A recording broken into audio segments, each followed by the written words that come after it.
Welcome to Kiffin's Keep, an intellectual resource for the pillar and buttress of the truth, which is the church. This is a project of the London Lyceum, which is all about serious thinking for a serious church. I'm Jordan Stefaniak, host of Kiffin's Keep and president of the London Lyceum. And as always, I am thrilled to be here with you all today. And before we get started, as a reminder, as always, go ahead and click the like button on the video, hit subscribe to our YouTube channel so you can stay up to date with all the content that we have coming.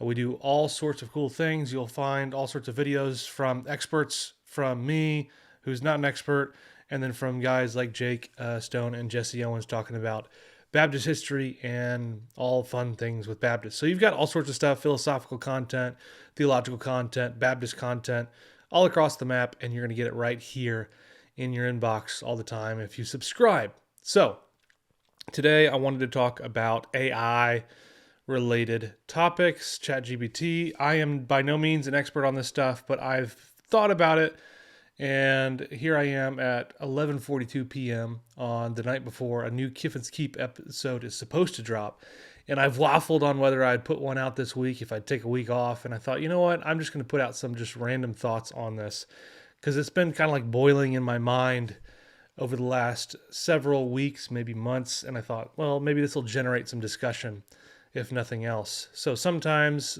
these videos will be much more educational, and sometimes they're more just, here are some random thoughts in my head. What do you guys think? So these, just to be clear, are not definitive thoughts. Very well could be wrong, and that's cool with me, but this is where I'm at in my mind. So when we think about AI, artificial intelligence, the stuff that's been on the scene recently, I mean, unless you've been living under a rock, this ChatGPT stuff has been like, everybody wants to talk about it. I mean, my coworkers at work want to talk about it, and my work job is a normal, regular, secular job in the finance industry. The people in humanities and theology and on social media want to talk about ChatGPT as if it's going to upend everything. It's going to change everything. I mean, you can go on social media and you see there's like influencers out there who are like showing you how you can best utilize these AI sources. And I think the one that I saw just a couple of days ago was going to be called Pastor AI. And it received these polarizing reactions of, this is going to be great. It's going to automate all these menial administrative tasks and free up people to do what's really important and what's really unique to whether it's the pastoral office or the diaconate or something else like that. And then you have the opposite end of the stream that's saying this AI stuff is quite literally demonic. And so you're stuck here between these two possible things. And I'm sorry, my computer, I don't know why it's heating up. So hopefully that doesn't annoy you guys. I'm trying to push it so that it gets some air. Anyway, ChatGPT, so I think, well, and AI. So they're two distinct things. ChatGPT, I guess, is a form of AI. I think most fundamentally what AI is doing in most contexts that we're talking about is you give it a massive amount of data that it can study and replicate, and it begins to see patterns, and it sees, because of these patterns, it's able to generate outputs. So this is typically, you'll see this much more often, like machine learning in some of the more like business data analytics driven sort of stuff, where you just give it enough actual real world, this is what happened in this data field for the last 4 years, and it can sense these patterns, and then it can spit out sort of like forecasts of what we think might happen in the future. And now you're being able to apply that to like paragraphs, written form. So ChatGPT, you put in a prompt, you put in something, and it can scan this whole host of data, and it spits out sort of like artificial intelligent answer. And for me, like, you can tell very quickly, you look at the result of it, like, this is clearly artificial. Yes, it's surprising. It can find footnotes, but half of them are fake. But let's say it was able to pull all the correct references. Let's say it could do that. Okay, cool. But the actual sort of paragraph style and argumentation and everything, you find very, in my opinion, artificial, because it's just kind of like, well, here's a view, here's a view, here's a view. It doesn't have an ability to actually argue anything. And so a lot of people are worried that various AI things are going to overtake particularly the humanities and, I guess, theological related things, the pastoral calling, and etc. I don't think I'm super worried personally. I don't see this as really having a deep and long impact. And I guess it may for academic institutions that right now are clearly driven solely by numbers. You have administrative people at the top that are thinking, how can I be more efficient?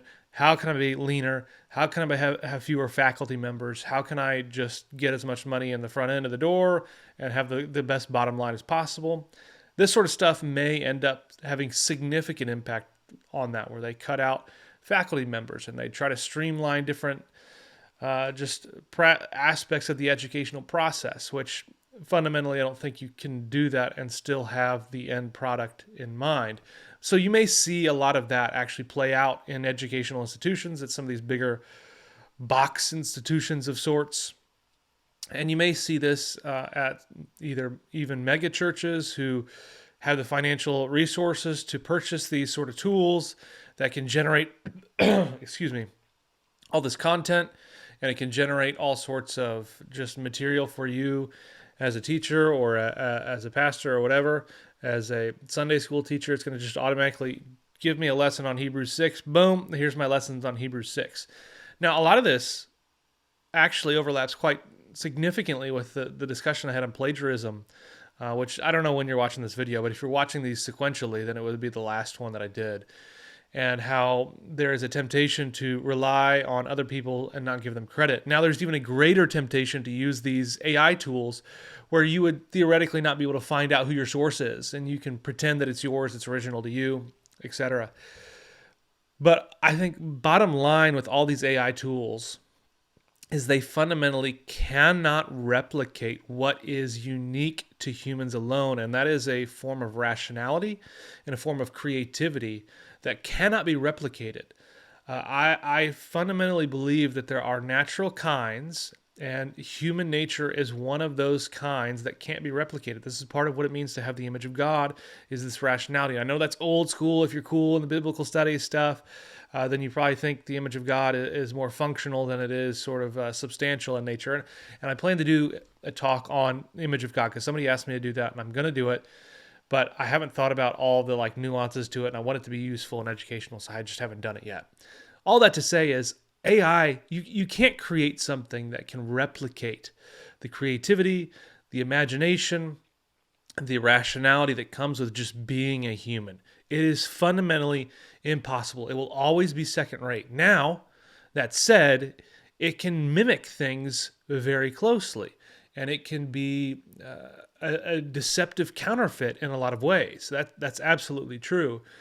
But it's fundamentally never going to be able to be of the same level of quality. Now, I do think it may have impact on local churches that if pastors begin to rely on this, or if faculty members at academic institutions begin to rely on this, they're going to begin outsourcing their own intellectual journey, their own intellectual formation. So, for example, the task of writing for me is formative in itself. I learn as I write. A lot of times I come to a topic that I'm going to write about and I don't have well-formed opinions. And even if I do, I may find that I change my mind as I write. And if you outsource a lot of the constructive, creative writing process to a tool, I believe you are going to lose significant intellectual formation and significant intellectual originality and creativity. And you're going to lose that edge. And we're going to see a sharp dive in quality of literature that's produced and quality of sermons and all of that if we begin to outsource it to tools like this. So I am not anti-technology. I love technology. I think it's great. Obviously, I'm on YouTube right now. We do a lot of media stuff with the London Lyceum. I'm not anti-technology, but I do think there are some things that just fundamentally don't help you. I think even an example is taking notes on a computer versus taking handwritten notes. It has been scientifically proven that taking handwritten notes is more effective for human persons to, number one, retain information, and number two, actually turn that information into useful, productivity in some sense, where you're actually able to ingrain it in your minds and use it. It's just scientifically proven. And so in one sense, yes, taking notes on a computer is faster, it's easier, it's quicker. and yet you lose something by using that technology. Now they've created new technology stuff like the remarkable thing that I've got. And I really like it because you can take handwritten notes and it can transcribe it into text. And then boom, I've got all the benefits of having it on my computer like I like to have. So I have quick access. But I still get that the experience of writing in hand and having that just whatever it does, however it works, that it helps me to retain that information more. So in that, and I think in that same way, if we outsource some of these intellectual formative processes to a machine, you're going to see a significant decline in creativity, originality, and just ability to make reasoned, rational arguments. All that goes on with that. As I'm talking about this, it reminds me of that the Pastor AI thing again. So again, this is just totally random thoughts. So I saw somebody quote tweet the I guess Pastor AI sort of launch thing or just announcement that this was going to be a thing, and saying that it was literally demonic, and it got me thinking. And you know what? I'm not as skeptical as I normally would be about certain things like that. Like I thought, you know what? Maybe that's true. I don't see any reason why demonic activity couldn't be very significantly involved in these sort of machine sort of things. And now, yeah, maybe that gets you into science fiction movies and whatever. But I don't want to discount the fact that that would be something that would be high on the priority list for demons to want to be actively involved in, particularly as it relates to churchly activities.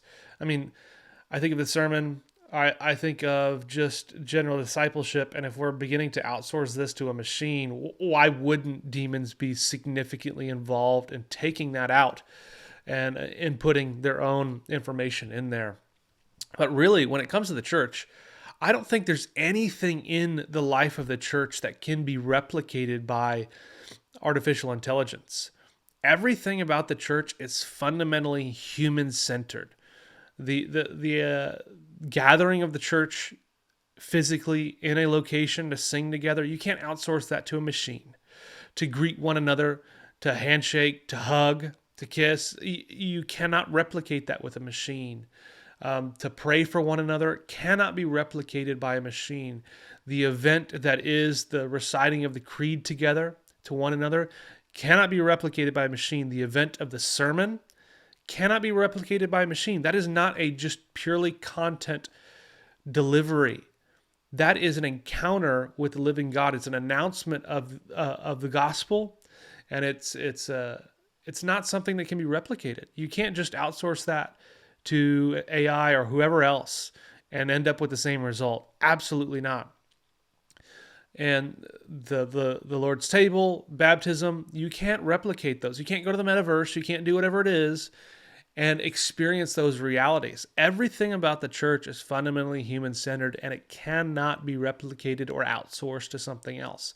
So while I think there is significant potential for people to try to use these sort of things and plug them into the church to say, well, let me get rid of all the emails you have to send or the phone calls or whatever it is, I don't think it will stick, because fundamentally you're going to lose contact with the reality that the church and all its activities require that sort of patient slowness. It requires a sort of non-pragmatism. It requires a just what's the word I'm looking for?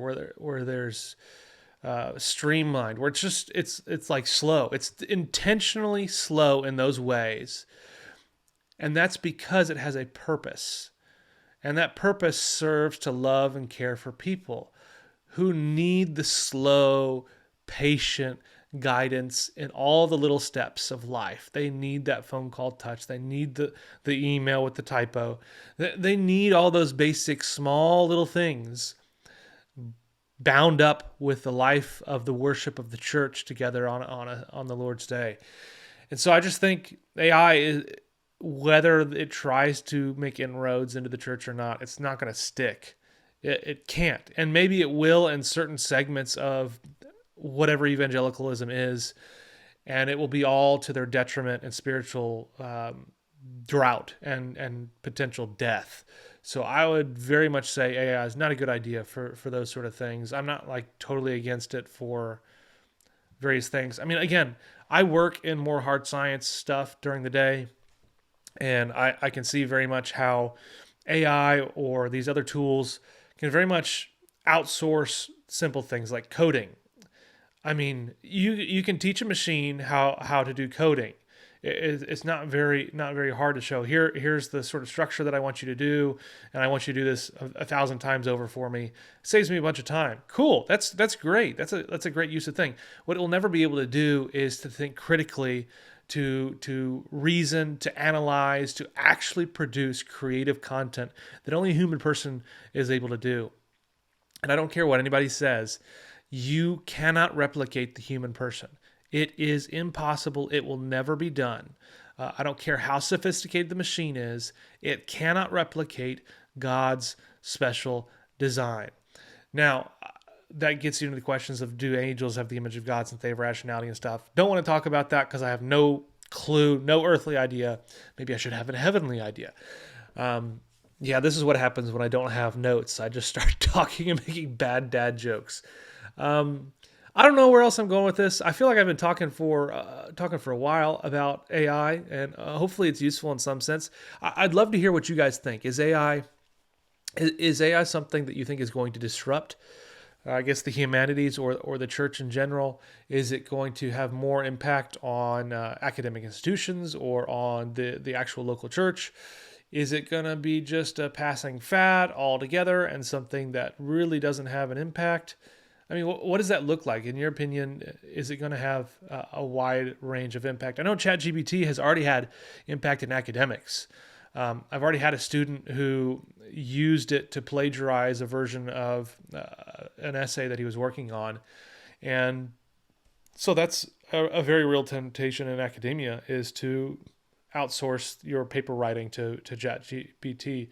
But what that does is, number one, if you're a keen reader, you'll quickly realize that this is not a human person, because it just fundamentally does not have the ability to reason, like I've mentioned 30 times already.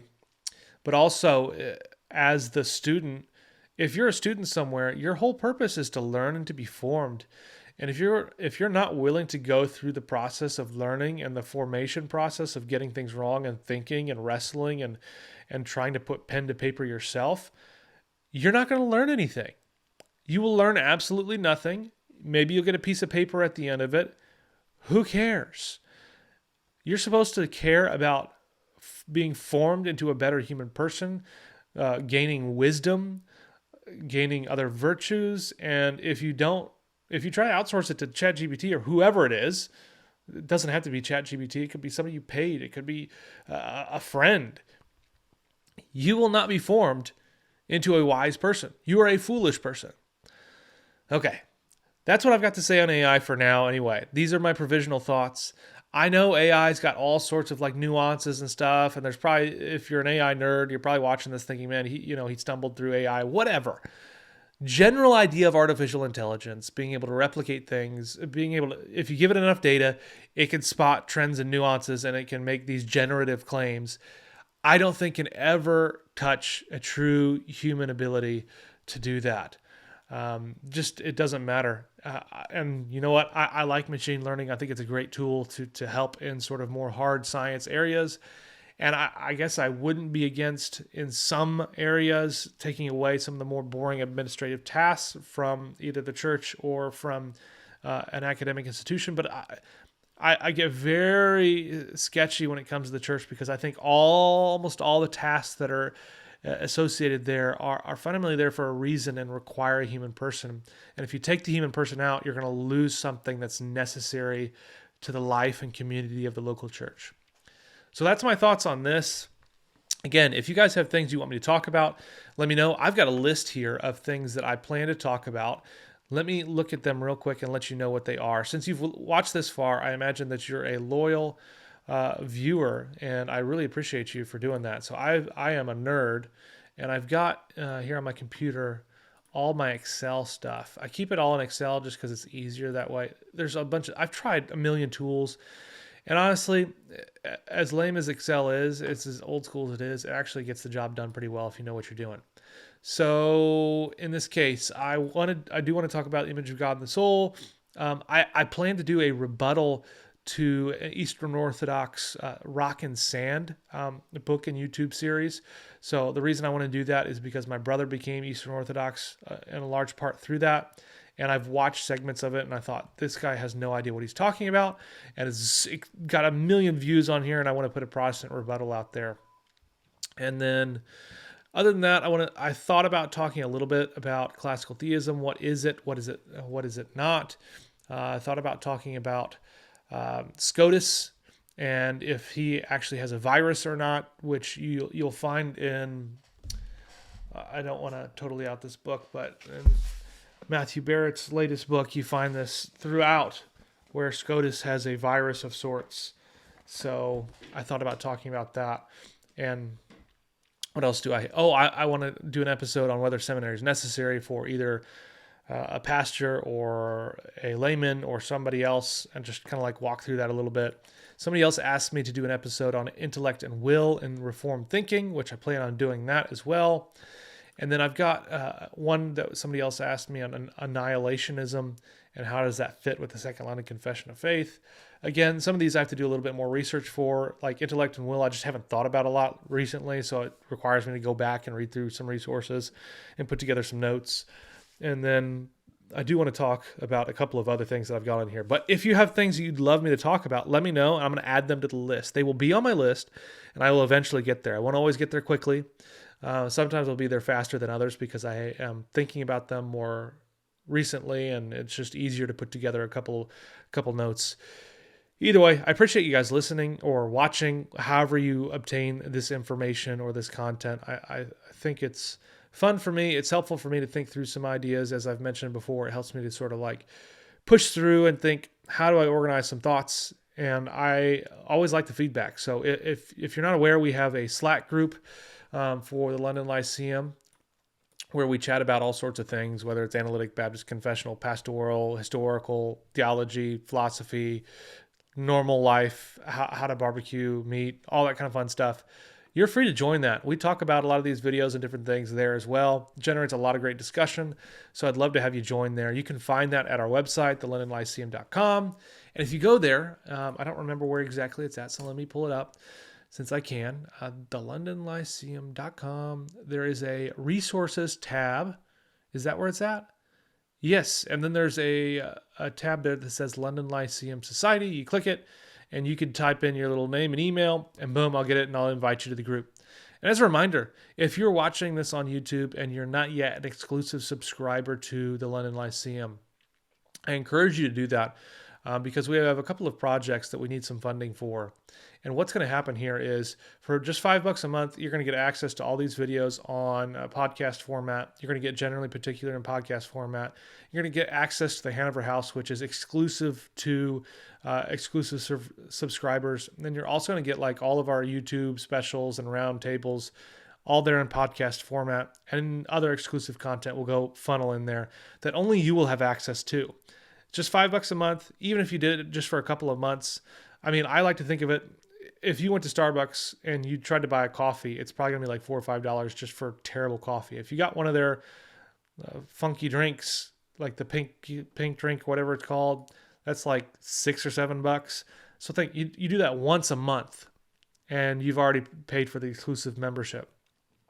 And the reason we do that is because we're giving you something so you get access to content that you wouldn't normally get, so you don't feel like you're just donating money to a black hole, but you're also supporting serious thinking and some of the things that we want to do. Like we're building out a brand new website that can sustain our growth as we begin to work towards some new projects. And so we need a little bit more funding to meet the goal to finish paying for that. So we'd appreciate your support. So if you're not there yet, or if you got a friend who loves us, just give them a nudge and remind them, hey, join the exclusive exclusive membership, whatever it's called, I don't know. And I'll put a link here so you can go check it out. I really appreciate you guys and your support. So thanks for tuning in. And